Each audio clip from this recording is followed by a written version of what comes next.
Samedi matin, une population et des créatures qu'on croyait enfouies dans les légendes d'une époque médiévale lointaine ont ressurgi au pied de la tour en ruine de l'abbaye de Watt. Réel ou de fiction, il semblait bien qu'un sort avait été jeté sur cet endroit que ces naufragés des couloirs du temps appelaient Watton Island. Le Fantastic Quest estival, le grand jeu, donc c'est sur une journée. On vous accueille sur ce site merveilleux qui est le site de l'abbaye de Watt. Et du coup, on a voilà, ce site merveilleux pour plonger les joueurs le temps d'une aventure immersive, médiévale fantastique. Les temps sont troubles et chacun sent bien que les affrontements seront inévitables. Des factions se sont rapidement constituées pour se préparer au combat. Les entraînements au maniement des armes est un passage obligé pour la survie de la faction.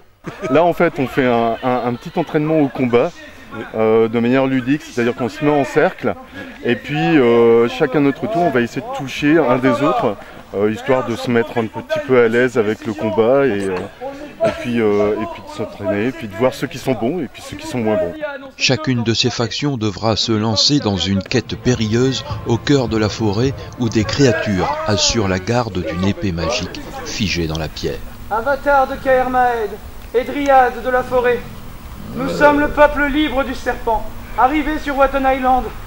Alors peuple libre du serpent, sifflez et partez, voyagez, trouvez les potions, trouvez de l'armement, équipez-vous, car nous devons protéger cette forêt. Nous devons protéger l'épée. Seul le plus valeureux saura la saisir pour établir la paix et l'harmonie entre les peuples du monde d'Etherveld. Elle est magique et après il y aura un champion qui va se battre avec cette fameuse épée magique. S'il trouve les 4 pierres vertes de vie.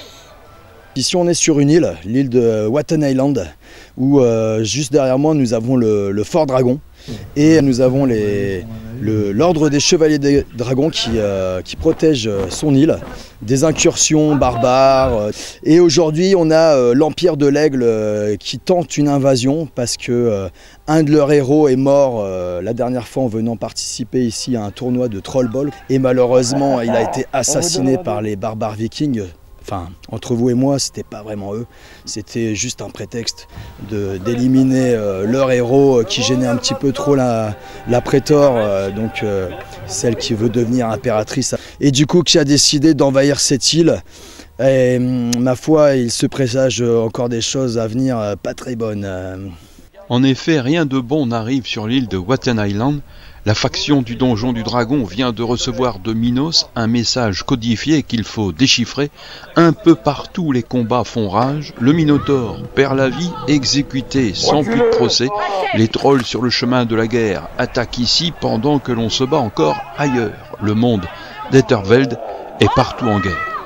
La journée n'est pas terminée, l'aventure promet encore des surprises. La passion commune, c'est vraiment l'immersion, c'est de s'immerger dans un univers, dans un monde, et vraiment d'incarner un personnage. Comme Christian, passionné de jeux sur ordinateur, qui a emmené sa fille Morgane. C'est vraiment la première fois que je participe à ce genre d'événement. Ouais, je découvre en fait ce milieu et je suis même admiratif. En fait, je retrouve en fait une âme d'enfant. C'est ça qui est génial. On s'imprègne tellement dans le jeu, tellement en personnage que finalement on se laisse porter par le courant, quoi. C'est des grands enfants qui s'amusent en fait. Et c'est vraiment génial. Voilà. À mi-chemin entre l'escape game, la chasse au trésor et le jeu de rôle grandeur nature, Fantastic Quest, le jeu, est une aventure, une expérience immersive dans un lieu chargé d'histoire.